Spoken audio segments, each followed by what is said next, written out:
Bonjour, c'est la sœur Anisha Malonga. Je vous demande de vous abonner massivement à notre chaîne Mwendo TV, Mwendo Télévision, afin de suivre toute actualité, afin d'être édifiés, et ensemble nous allons louer notre Seigneur Jésus-Christ. Et notre chaîne va nous permettre aussi de faire la promotion et à promouvoir tous nos artistes, musiciens. Et pour cela, je vous demande de vous abonner, mais massivement à notre chaîne Mwendo Télévision. Car dans Mwendo Télévision, il y a Dieu dedans.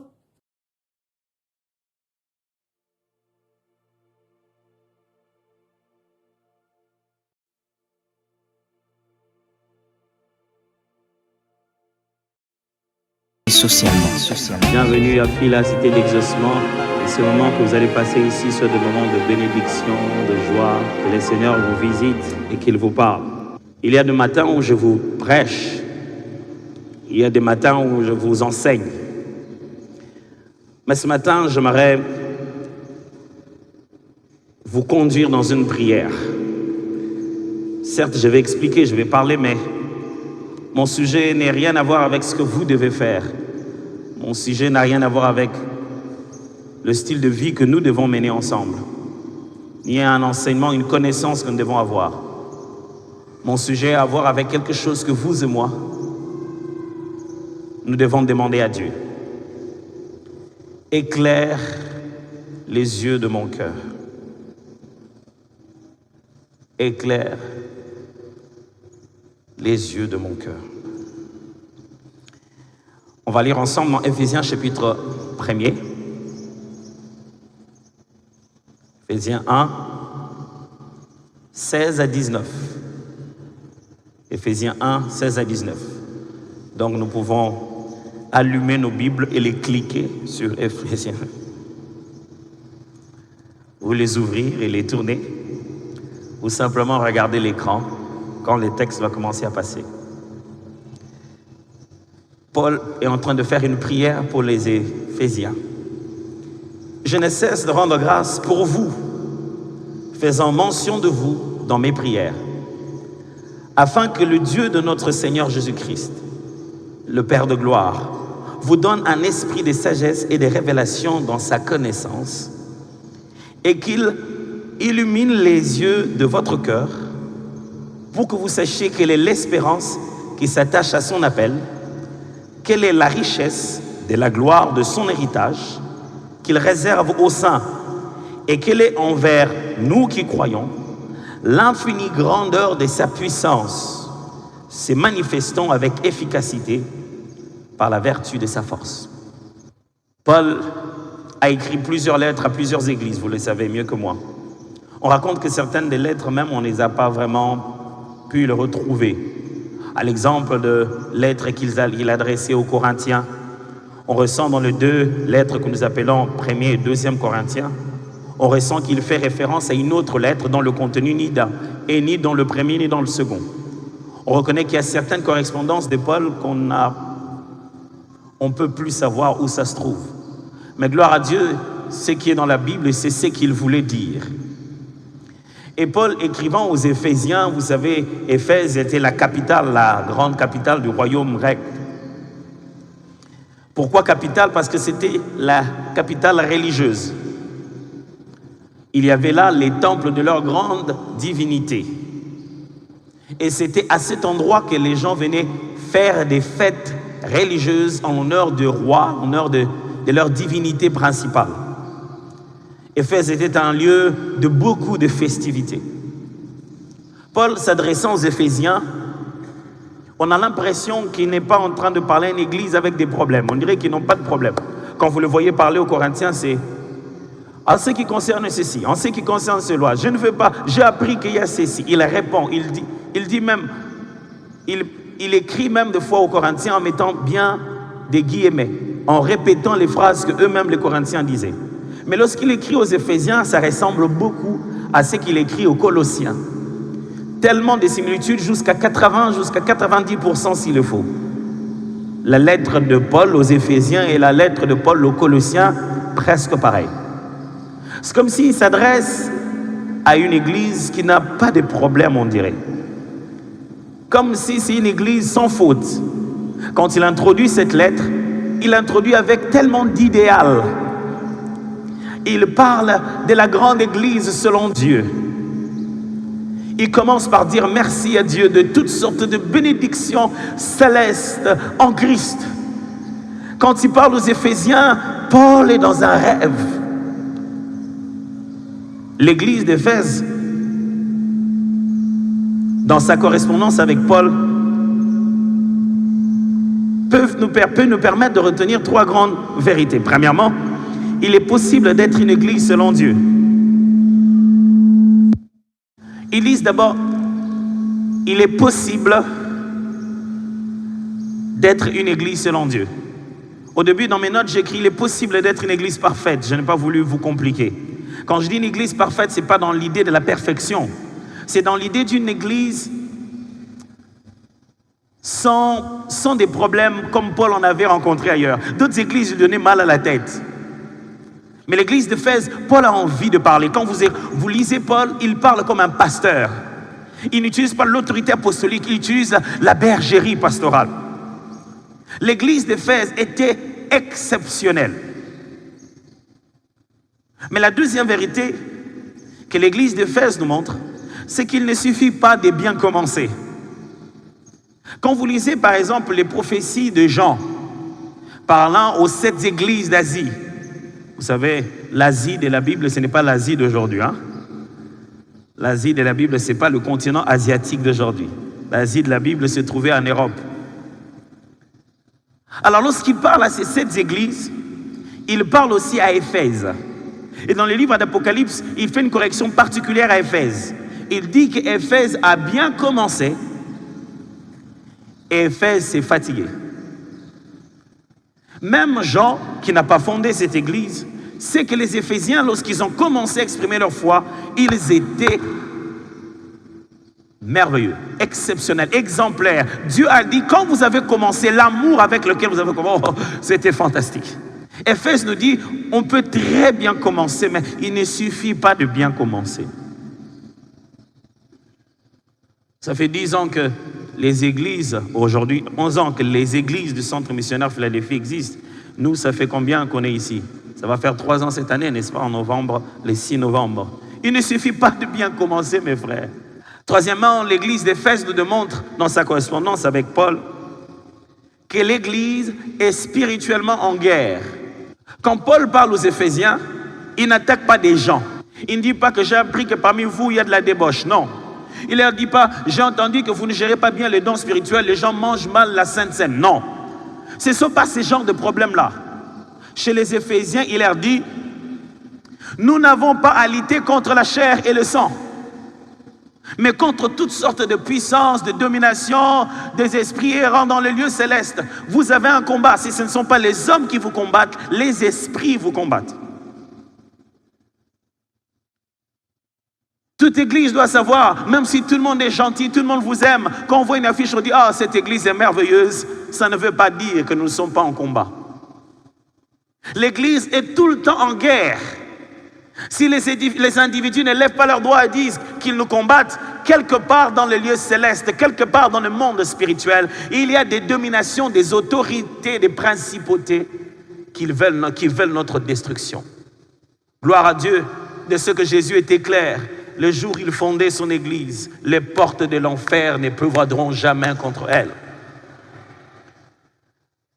Mais aussi, en lisant ces textes, on se pose bien la question, pourquoi il fait cette prière? Le chapitre 1 commence par des prières. Gloire soit rendue à Dieu, qui nous a bénis par toutes sortes de bénédictions spirituelles dans le lieu céleste en Christ. Il dit, pour moi, je rends grâce à Dieu pour vous. Dans mes prières, je prie. Et il commence à dire quelles sont les prières qu'il fait pour eux. Pourquoi cette prière? Paul, pourquoi cette prière? Pourquoi tu ne pries pas? Je rends grâce à Dieu et je prie qu'il vous bénisse, que vous prospérez à tous égards comme Jean a demandé.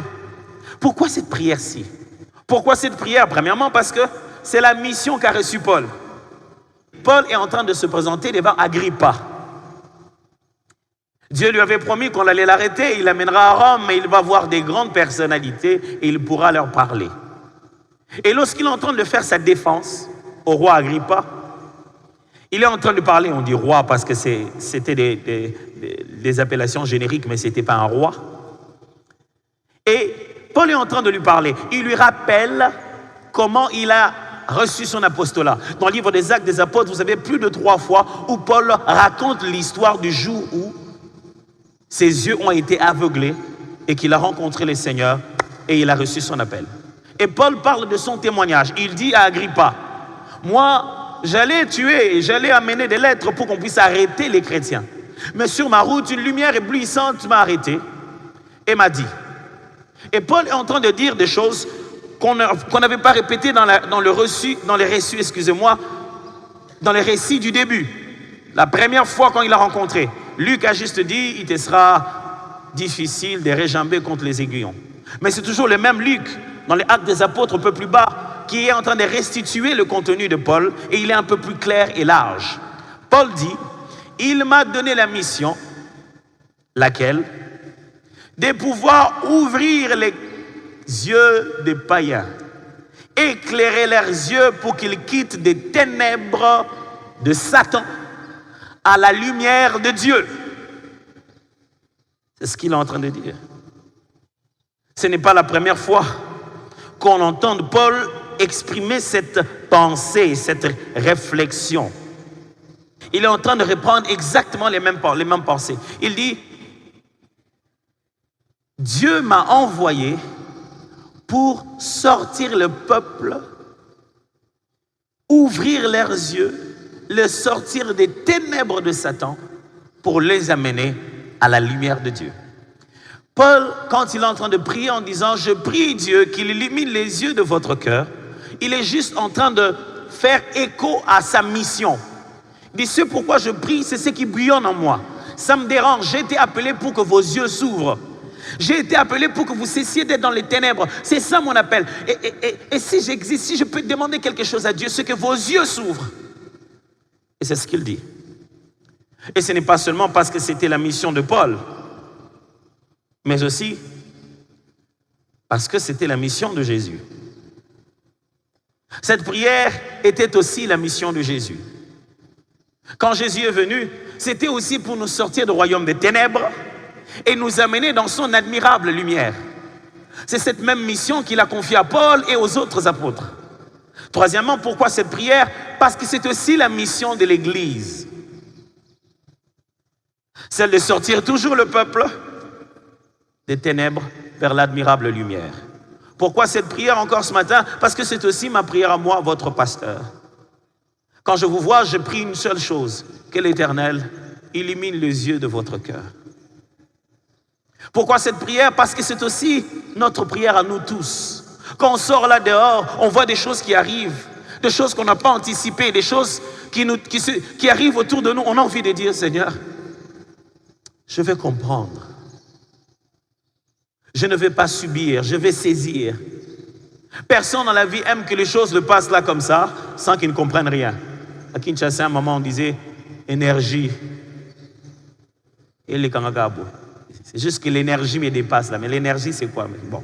Tout chrétien devait soupirer au-dedans de lui et dire, non, je ne peux pas vivre comme ça. Ayant reçu le Saint-Esprit, étant rempli de l'Esprit de Dieu, et vivre avec les yeux de mon cœur dans les ténèbres. Mais ça veut dire quoi? Les yeux de mon cœur. C'est ça le problème. Quand Paul dit, je prie Dieu qu'il illumine les yeux de votre cœur. Que veut dire l'expression les yeux de votre cœur? Premièrement, vous devez enlever l'idée que dans le mot cœur, on parle d'émotion ici. Non. L'idée de cœur dans cet endroit n'est pas l'idée de centre des émotions, mais d'intellect. Dans certaines versions, on dit qu'il illumine votre intelligence.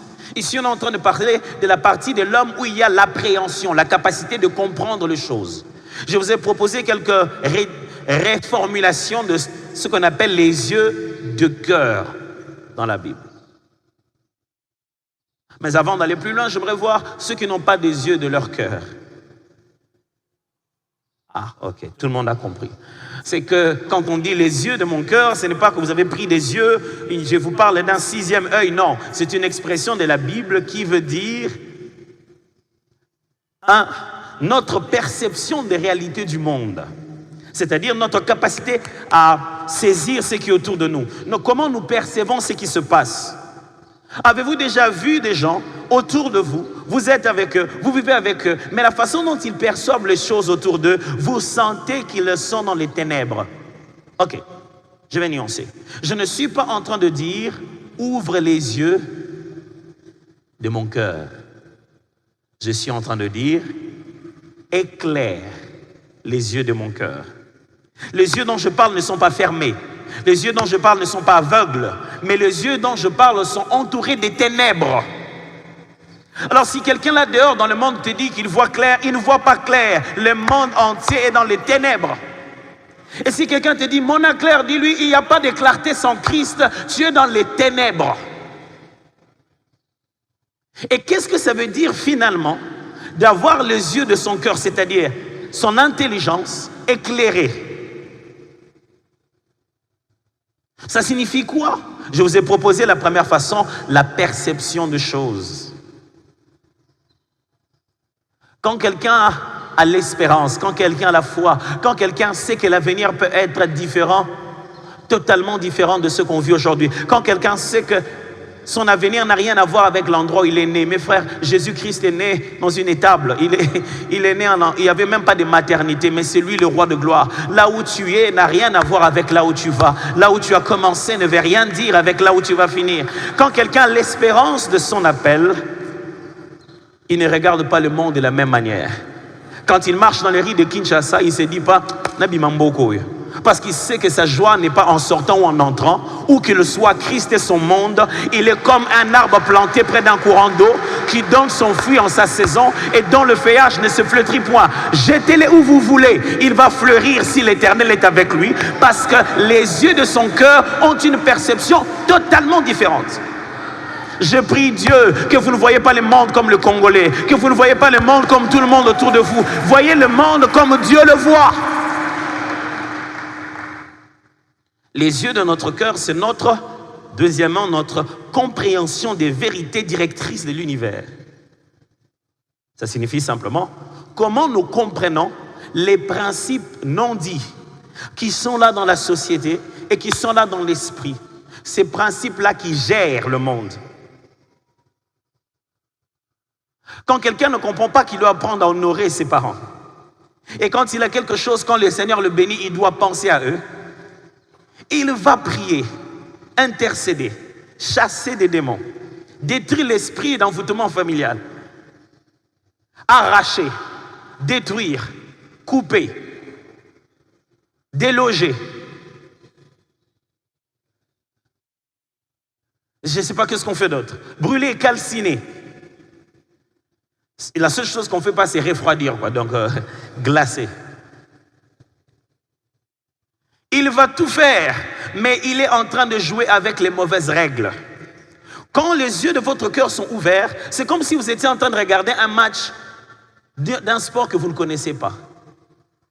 Moi, il m'arrive de regarder des matchs de tennis avec ma femme.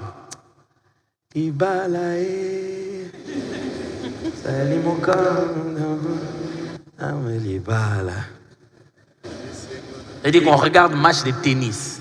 Donc, deux gens qui sont habillés en culotte en train de s'envoyer une balle. Et qui crient très fort, oh, oh, et qui sont les hommes les plus payés, mieux payés que les footballeurs. Et ma femme est surexcitée. Elle saute comme quand on a marqué un but. Ah!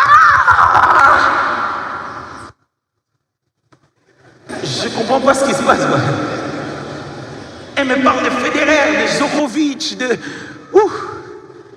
Au nom de l'amour, je dis, oh oui chérie, on montre Federer, on montre Federer. J'ai pas envie de regarder, j'ai juste envie de la voir. Elle, comment elle va sautiller. Comme... Je comprends rien. Ça commençait à devenir intéressant les jours où je lui ai dit, ils font quoi? Quand est-ce qu'ils ont marqué? Quand est-ce qu'ils disent qu'ils n'ont pas marqué? La balle là est tombée là-bas et puis c'est pas. Et puis on a dit faute. Je n'ai pas vu de faute. Commencez à me dire, non, quand ça tombe sur la ligne, oh, ok. Quand ça va, ah, ok. Si tu viens chez nous à la maison, nous deux, on regarde tennis, les yeux de ton cœur à toi seront complètement dans les ténèbres. Mais ceux de mon cœur seront en train de bien voir. Un jour, on est parti aux États-Unis avec le pasteur Eric et le frère Jack. Je ne sais pas ce jour-là, qu'est-ce qu'on avait. On leur a fait un cadeau, on leur a donné des places spéciaux pour aller suivre un match de baseball. Quand ils sont revenus eux-mêmes, ils m'ont dit, quand on a sifflé mi-temps, nous on a dit, wouh! Alors les gens nous regardaient, pourquoi? C'est la pause, pourquoi ils crient? Frères et sœurs, là dehors, il y a un match qui se joue. Certaines personnes, quand il a un peu d'argent, ils roulent. Habiter va siffler mi-temps. Ils ne connaissent pas les règles qui gèrent l'univers. Certaines personnes sont en train de crier, ils crient au mauvais moment. Certaines personnes sont en train de se taire parce qu'ils connaissent comment le jeu s'est fait. Je prie Dieu de ne pas être en train de vivre dans un monde dont je ne comprends pas les jeux. C'est encore pire, mes frères. Un jour, j'ai regardé des amis en train d'apprendre des règles de ce sport-là qui est vraiment incroyable. C'est très beau à voir comme sport, mais pas bien à jouer. Pour nous surtout. J'allais appeler ça catchball, mais rugby. Rugby. Rien que le mot te fait peur. Rugby.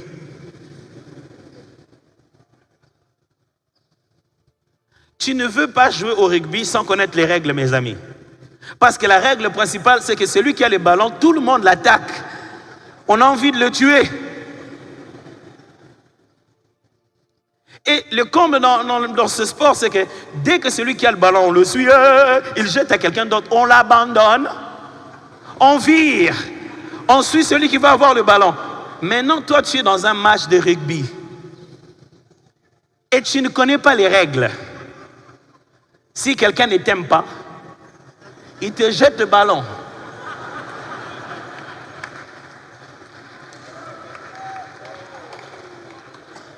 D'autres personnes, quand ils ont le ballon,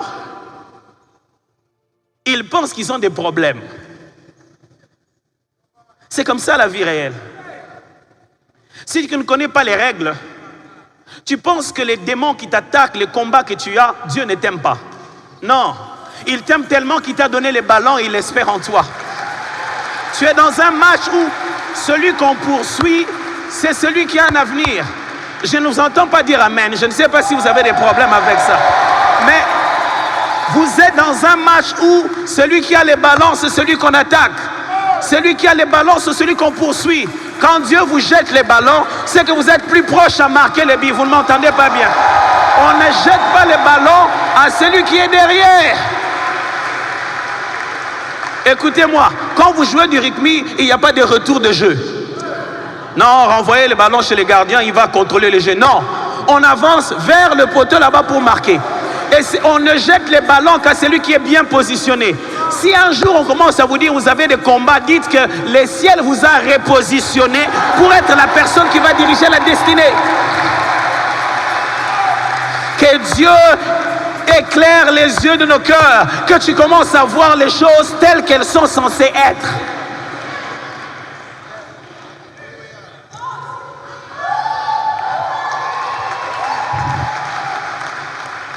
Quand on parle des yeux de nos cœurs, c'est l'état de conscience, des réalités et des vérités qui entrent en compte dans la foi chrétienne. L'état de conscience. Juste ici, c'est un petit problème. Juste en passant, je ne vais pas aller loin dans ça. Quel est notre degré d'état de conscience d'un principe aussi simple appelé la dîme? Ou simplement, je ne vais pas aller à la dîme, on va faire des débats. Simple. L'état de conscience de ce principe simple appelé offrande. Avant de venir ici, vous avez préparé votre chemise, votre pantalon, vos habits. Vous avez fait des maquillages?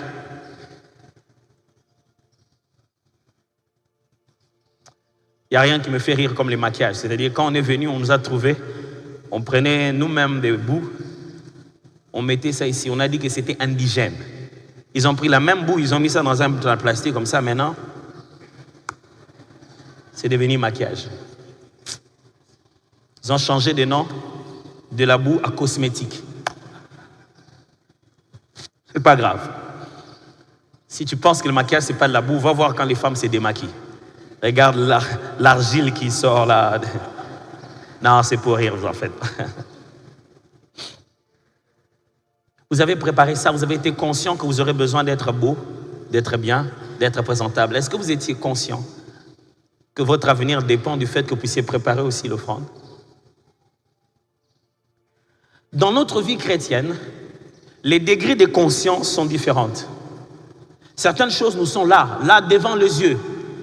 Le mal du christianisme aujourd'hui, c'est que notre degré de conscience de l'adversité, du combat, des attaques est venu là.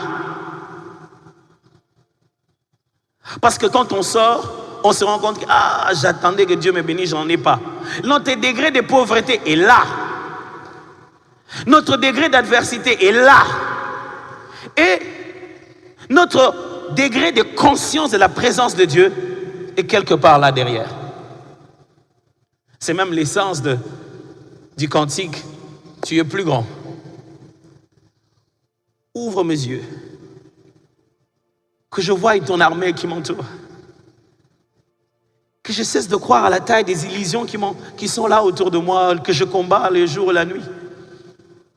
Frère, il y a mieux à voir que les signes des répétitions de malédictions dans votre vie. Il y a mieux à voir que les difficultés de paiement des minervales. Il y a mieux à voir que l'incompréhension des fiançailles. Il y a mieux à voir que l'âge à laquelle les gens meurent dans votre famille. Il y a mieux à voir que des problèmes de stérilité. Il y a mieux à voir que tout le monde chez vous a étudié mais n'a pas de boulot. Il y a mieux à voir. Il y a à voir que nous avons été bénis de toutes sortes de bénédictions célestes dans le livre. Oh, je ne sais pas si vous comprenez ça. Si vous savez ce que vous avez dans le ciel, c'est cela que vous allez amener sur la terre. Regardez les degrés de conscience de cet homme appelé Jésus-Christ de Nazareth. Il est devant un roi, il est devant une personne élevée qui a le pouvoir sur sa vie. On lui dit, mais parle. Jésus lui dit, toi tu n'as sur moi aucun pouvoir. Tu ne vois pas les militaires qui t'ont attrapé. Ce sont eux qui t'ont attrapé. Ils t'ont même tapé. Papa, toi et eux. Il ne parle pas comme ça, il est propre. On l'a déjà cogné un peu. Malgré qu'il a les signes qu'on a cognés, il leur dit, voici ma conscience. Vous tous, vous n'avez absolument aucun pouvoir sur moi si cela ne nous a pas été donné au ciel. On dit, toi je m'en suis n'importe quoi. Il a dit, en plus tel que je suis là, si j'ai demandé,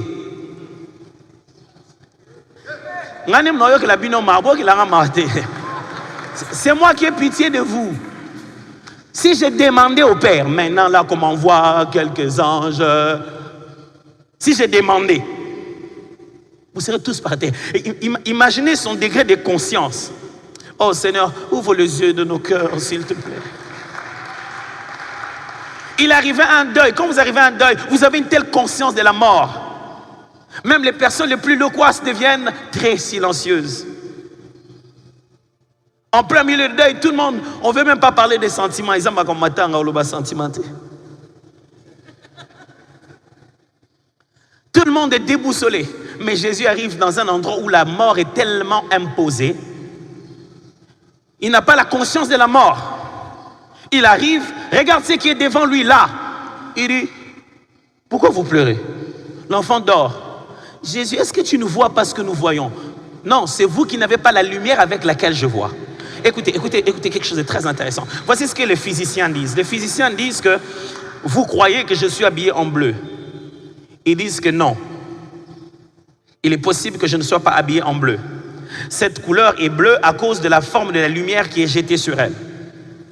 Si la source lumineuse était teintée de vert, ça aurait affecté la qualité de cette couleur. Toutes les couleurs que nous appelons couleurs sur Terre sont directement affectées par la qualité de la lumière du soleil. qui est déjà teintée en elle-même.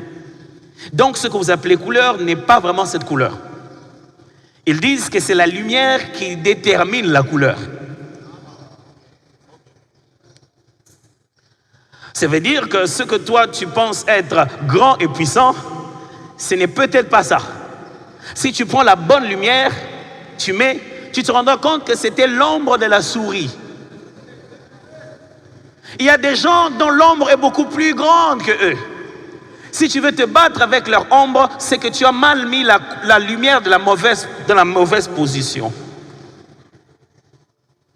Alors ce que Paul est en train de dire ici, je prie que Dieu arrange la lumière, le place dans une position où vous voyez tout clairement et plus rien ne vous effraie. Vous savez, quand quelqu'un dans les ténèbres, il ne peut pas avoir de la vitesse. Personne ne sait courir vite quand il ne voit rien. Même dans votre propre maison, il n'y a pas de courant. Courez à thé. Vous savez, à Kinshasa, on est devenu des fois très spécialiste en matière d'électricité. Qu'un jour, je suis allé en famille, j'avais trouvé ma grande sœur qui était là. Elle a fini en sciences infirmières. J'arrive, je vais le voir. Dès que j'arrive, le courant part. Elle entre dans la maison, elle prend, je pensais qu'elle allait prendre bistouri ou quoi, mais elle prend un testeur. Tout. Je la vois aller vers la cabine, je dis, qu'est-ce qu'il y a? On n'a qu'à changer de phase. Oh. Et moi, je disais, mais, oh, attends, maman change la phase. Hey. Nous avons déjà une formation de base électrique au niveau national, donc nous avons tous un peu de cours d'électricité. Au moins, on sait phase. Si vraiment il y avait des films où il y a des problèmes de couper, si la bombe va exploser, ça ne va pas exploser en RDC. On connaît les fils.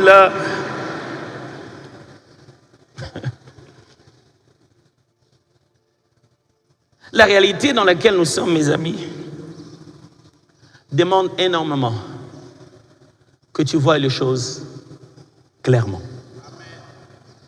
N'est-ce pas? Qui voudrait continuer dans des questionnements? Qui voudrait continuer dans... C'est finalement quoi? Et vous savez qu'est-ce que Dieu attend de nous quand ça devient un peu clair?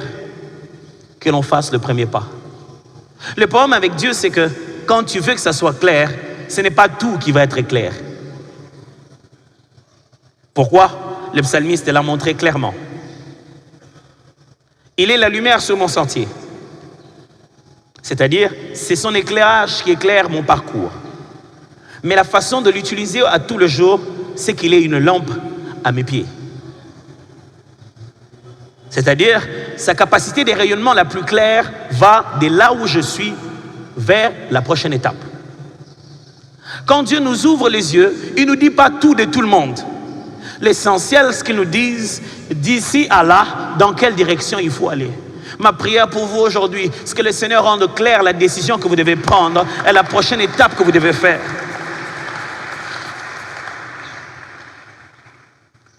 Pourquoi éclairer? La Bible utilise le mot illuminer, mettre de l'éclairage. Pourquoi éclairer les yeux de notre cœur?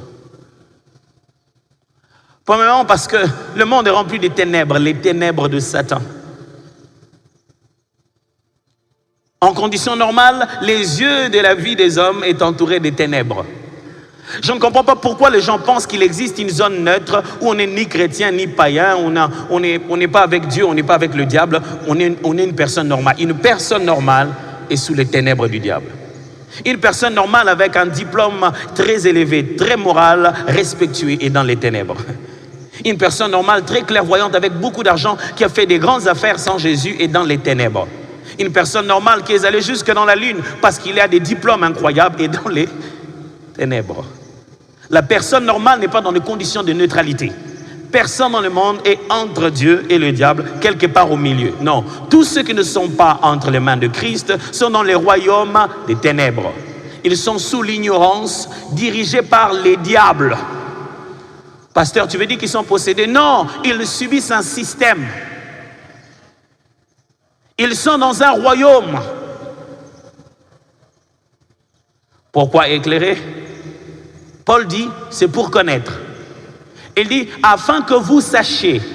Il leur dit de savoir trois choses. Il dit que l'Éternel, le Dieu, le Père de gloire, illumine les yeux de vos cœurs, afin que vous sachiez. Il leur dit, afin que vous sachiez trois choses. Vous savez, quand vous lisez cette partie des Écritures, Paul est en train de faire tellement, il groupe des mots que si vous ne suivez pas bien, vous vous perdez. Il dit qu'il illumine les yeux de votre cœur pour que vous sachiez quelle est l'espérance qui s'attache à son appel.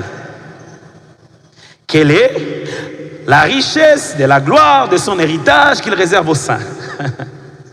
Et quelle est, envers nous qui croyons, l'infinie grandeur de sa puissance se manifestant avec efficacité par la vertu de sa force. En réalité, il est en train de parler seulement de trois concepts qu'il est en train de gonfler en fait.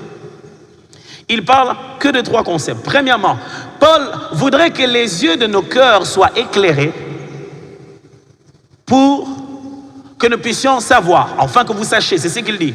On sache quoi? Trois choses. Un, l'espérance. Il dit, vous avez été appelés et à cet appel s'attache de l'espérance.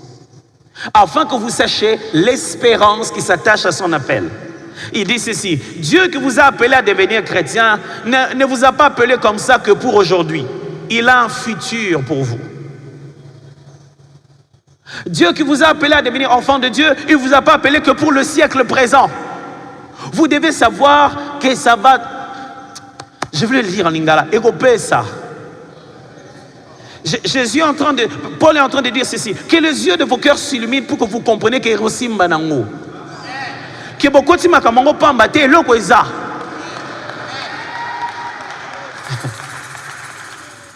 À qui ne s'est donné on ne sait jamais. Alors Jésus, Paul est en train de dire, moi, hey, c'est pas qu'on ne sait jamais, on sait déjà que là derrière, là-bas, quelque chose va se faire. Dis, mes frères, j'ai envie que vous voyez demain. Mes frères, j'ai envie que vous sachiez ce qui se passera demain. Que vos yeux s'ouvrent pour que vous compreniez que ce n'est pas question d'aujourd'hui. Quand vous pleurez aujourd'hui, j'estime que les souffrances présentes n'ont aucune commune mesure avec la gloire à venir. Il essaie de leur faire comprendre, ce n'est pas question d'aujourd'hui.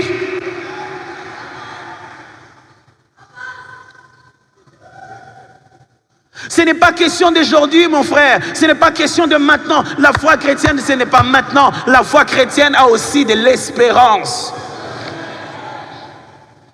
Imaginez quelqu'un qui n'avait jamais connu Jésus, qui n'a jamais assisté à ses prédications ni à ses miracles. Il est en train d'entrer dans les rues de Jérusalem, il est à la porte, à l'entrée. En l'entrée, il voit à côté des Golgotha 3 personnes. On lui dit, l'un d'entre eux est Jésus. Ici, Jésus, c'est qui? Vous savez? Pour lui, Jésus, c'est qui? Quelqu'un qu'on est en train de crucifier. Mais s'il regarde à la croix, il ne sait pas qu'il va ressusciter dans 3 jours. Il ne sait pas que tout le monde va le voir. Il ne sait pas qu'il revient bientôt avec un nouveau nom qu'il aura écrit. Il ne connaît pas son avenir. Frère, si vous n'avez pas confiance à votre espérance, vous allez tomber dans la tentation du diable. Jésus étant venu, il savait qu'il y avait une rémunération. Quand il devait souffrir, être tabassé, il savait que ça n'allait pas finir là. Sachant qu'il y avait de l'espérance, quand le diable est venu le voir, il lui a dit, ok, bon, je te donne toute la terre, tu vois tout ça là. Toi, tu te prosternes, il dit, hé papa, je ne peux pas faire des échanges comme si je n'ai pas d'avenir. Je ne peux pas risquer comme si ma vie ne dépend que de ce qu'on va faire ici. Mon frère, il y a des gens qui vous proposent de l'argent. Il y a... Viens me voir à la maison, j'avais $1000 que je voulais te donner. Il te met déjà dans la tête que c'est $1000. Comme ça, tu vas venir. Tu penses que tu viens pour $1000. Alors, lui, il a tout préparé. Tu viens à la maison, on a mis des bougies. Pourquoi on a mis des bougies pour $1000? Une petite musique déjà. Dis non, mais je ne vais pas te donner ça comme ça, on va passer un petit moment. Tu ne vaux pas $1000. Regarde ça, il dit, le jour où il m'a appelé, il m'a dit, abandonne les péchés. Je savais dans quoi je m'engageais. Je m'engageais à un chemin où il y a des jours où je n'en ai pas. Mais je n'en ai pas parce que je n'en possède pas. Il y a des jours où je n'en aurai pas dans mes poches, mais ça ne signifie pas qu'il n'y en a pas pour moi. Je ne peux pas réduire tout mon appel juste à ces $1000. Dis-lui non, merci. Je connais l'espérance qui s'attache à mon appel. Il a dit que vous sachiez aussi la deuxième chose. Il parle de la richesse de notre héritage. Il formule ça avec beaucoup de mots. La gloire, en un mot, il veut dire que l'héritage que Dieu a prévu pour nous est tellement riche. Paul dit, oh, si vous saviez que vous êtes héritier de quelque chose de merveilleux. Il y a quelques temps passés, je devais enseigner mes enfants aussi sur l'héritage, comme je vous ai enseigné. Dans le culte familial, je devais leur enseigner sur l'héritage. C'était pas facile, je vous assure. J'ai prêché, tout le monde a compris, amen, amen. Le lendemain, je devais leur parler de notre Père Céleste, leur expliquer comment ça fonctionne aussi. Être comme Jésus. On devait faire les rappels de la prédication la fois passée. Je leur demande, ok, le culte passé, on avait appris sur quoi? L'autre dit héritier, ou il dit oui, héritier, ouais, oui, héritier. Il dit, ouais, c'est bien. C'est quoi être un héritier, une héritière? La première m'a dit, pour être héritière, il faut manger beaucoup de légumes. Vous savez que les enfants sont exceptionnels. Ça vient d'où? Ça vient du fait que je leur ai dit, quand on est héritier, on peut être héritier, mais tant qu'on n'a pas l'âge, on ne sait pas profiter de ça. Et que pour eux, pour être des héritiers, un jour, profiter d'un quelconque héritage que moi je leur laisserai, il faut qu'ils grandissent. Et s'ils n'acceptent pas de boire de l'eau, de manger des légumes aujourd'hui, ils ne deviendront jamais héritiers. Elle n'a pas tort, mais elle a raison au 7e degré.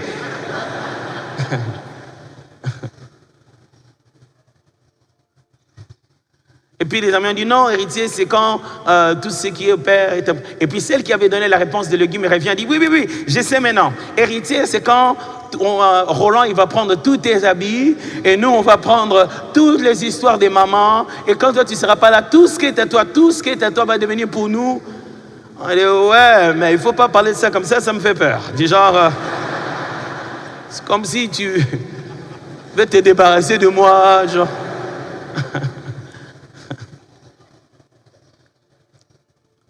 Alors Paul dit ceci, notre héritage n'est pas à être libéré. C'est-à-dire qu'on n'attend pas que celui de qui on doit hériter rende l'héritage disponible. L'héritage est disponible lorsque la mort du testateur a été constatée. C'est l'une des raisons pour lesquelles Jésus est mort. Sans sa mort, l'héritage ne nous est pas disponible. On n'héritera pas, on est héritier. On est en possession de l'héritage.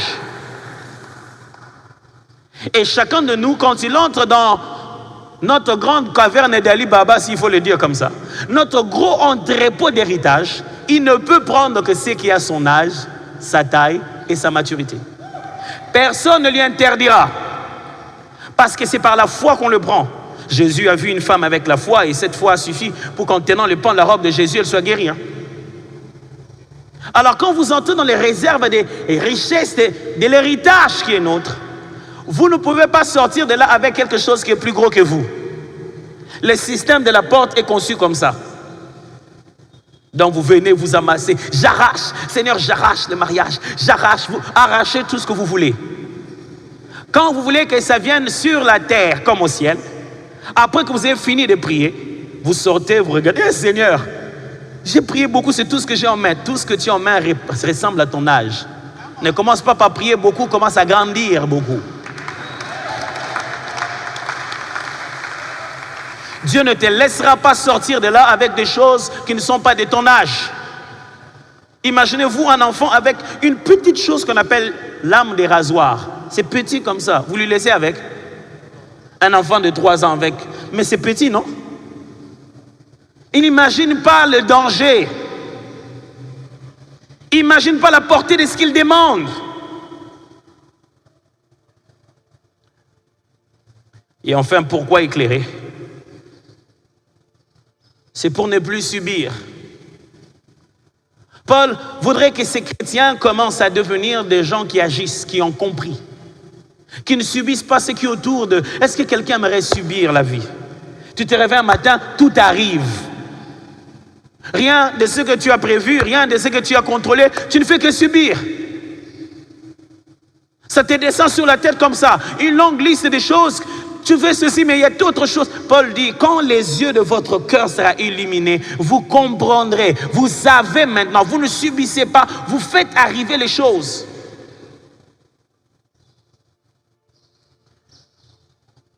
En revenant à notre match de football, vous savez, football, il y a ce qu'on appelle billard par hasard. Ça existe beaucoup en RDC. C'est-à-dire que personne n'a conçu qu'on pouvait marquer. Mais en faisant une erreur, ça a touché quelqu'un et puis, non, même celui qui a marqué n'est pas conscient. Vous savez, les gens de bio, le gardien prenait le ballon, il voulait taper, mais ça frappe sur le dos de l'adversaire qui partait et ça rentre, ça marque. Achebi ou bien Bietcheye. Il s'est passé. Mais l'essentiel a marqué. Ce n'est pas à ces gens-là qu'on donne de jouer un penalty. Hein? Parce que penalty, par hasard, il faut canner ça, raisonner. L'autre là-bas te fait des grimaces. Et toi ici, tu te dis, je vais faire comme si. Un frère disait qu'il a arrêté de jouer au football parce qu'on trompait les autres. Parce que tu veux faire comme si tu vas comme ça et puis tu vas aller là-bas. Il fallait le prévenir que tu irais comme ça. On ne laisse pas les moments importants entre les mains de ceux qui tâtonnent. Ta vie commence à devenir si importante que Dieu ne veut plus que tu tâtonnes. Il veut que quand tu te dis, je vais faire 10 jours de prière en me réveillant chaque fois à 5 heures, tu sais de quel côté de l'adversaire tu es en train de frapper. Écoutez-moi, quand tu es en combat avec l'ennemi, on ne fait pas n'importe comment. Au nom de Jésus. Pourquoi Jésus est allé se battre avec le diable dans le désert? Le deuxième combat s'est passé la nuit à Gethsémane. Pourquoi le choix du lieu et le choix du temps? Tout le combat, on ne se bat pas de la même manière.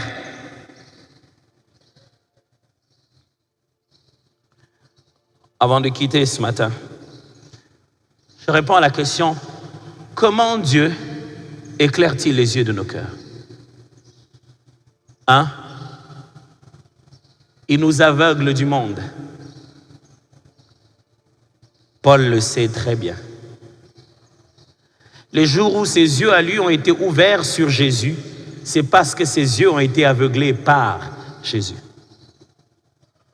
Le jour où Paul a compris mieux que ce n'était pas, c'est Jésus, il ne devait pas faire ça. C'est le jour où ses yeux ont été aveuglés. Qu'est-ce que ça signifie littéralement pour nous, pasteurs? Ça signifie simplement que pour que Dieu puisse commencer à ouvrir les yeux de votre cœur, il va devoir vous prendre certaines choses pour rester seul, lui. Il va devoir enlever votre attention sur certaines choses pour que vous ne le regardez que lui.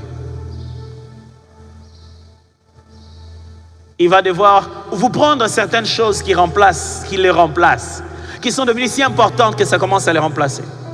Jusqu'à ce que vous puissiez dire, je suis là, Seigneur.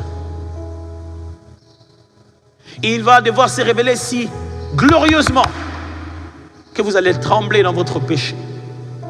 Comment Dieu nous éclaire-t-il? Il nous envoie une personne. Quand Dieu veut nous éclairer, il nous envoie toujours quelqu'un. Une personne à côté de nous qui fait un petit moment avec nous, un instrument de Dieu, quelqu'un qui vient au bon moment dans votre vie. Je prie Dieu que vous puissiez savoir qui est l'éclaireur qu'il vous a envoyé. Paul lui-même dit, j'ai reçu la mission d'aller éclairer les autres. Seigneur, donne-nous des éclaireurs qui sont des collègues de travail, des patrons au boulot, des amis. Il y a des gens qui ont des fiancés qui ne sont pas là seulement pour t'épouser, mais qui vont éclairer complètement ta vie. Seigneur, permets-nous de reconnaître les gens que tu as envoyés pour faire tomber les écailles des yeux. Il y a des gens, quand tu te mets à les suivre comme ça, tu l'entends parler, tu l'entends enseigner, tu dis, hé, Moutou, faut une mémoire, go. Il y a des gens que tu ne verras jamais, tu regardes juste la vidéo, mais ça a bouleversé toute ta vie. Je prie Dieu que tu assistes à l'endroit où tu devais assister, que tu regardes la vidéo qu'il te fallait regarder, que tu rencontres les gens qu'il faut à tout prix que tu voies. Il y a des gens, quand tu les rencontres, tu dis, hé papa, pourquoi je ne t'avais pas rencontré avant? Si on m'avait dit ça avant. Et enfin, il nous donne une connaissance juste. Pour que Dieu nous éclaire, il nous donne une information précise, une connaissance réelle. Quand vous commencez à connaître les choses comme elles doivent être connues, tout change dans votre tête. Alors je vous en supplie, vous entendez parler de l'école d'Apollos? Métamorpho, inscrivez-vous dans tous ces programmes. Parce que je pense que quand nous crions, Seigneur, ouvre les yeux de nos cœurs, il passe par ces enseignements. J'aimerais voir ici ceux pour qui, depuis qu'ils sont en métamorpho, cette prière est en train d'être exaucée. C'est comme si Dieu ouvre les yeux de leur cœur. Est-ce qu'ils sont là? J'aimerais voir ici ceux qui, depuis qu'ils ont commencé l'école d'Apollos, c'est comme si Dieu est en train d'ouvrir les yeux de leur cœur. Est-ce qu'ils sont là? Ces choses, on ne les a pas fait dans cette église pour vous embêter, mes frères. On les a fait dans cette église pour que ce soit l'exaucement de vos prières. Il y a des choses que je ne pourrais pas vous enseigner les dimanches au culte. Mais restez là, écoutez, dites-vous, oh, ces ministères, ces départements qu'on a créés, ce n'est pas pour vous embêter.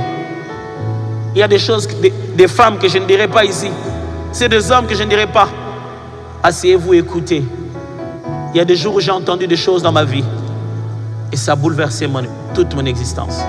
Et je me suis dit, plus jamais, ma vie ne sera la même. Ouvre mes yeux que je vois ton armée qui m'entoure. Bonjour, c'est la sœur Anisha Malonga. Je vous demande de vous abonner massivement à notre chaîne Mwendo TV, Mwendo Télévision, afin de suivre toute actualité, afin d'être édifiés, et ensemble nous allons louer notre Seigneur Jésus-Christ. Et notre chaîne va nous permettre aussi de faire la promotion et à promouvoir tous nos artistes, musiciens. Et pour cela, je vous demande de vous abonner, mais massivement à notre chaîne Mwendo Télévision. Car dans Mwendo Télévision, il y a Dieu dedans.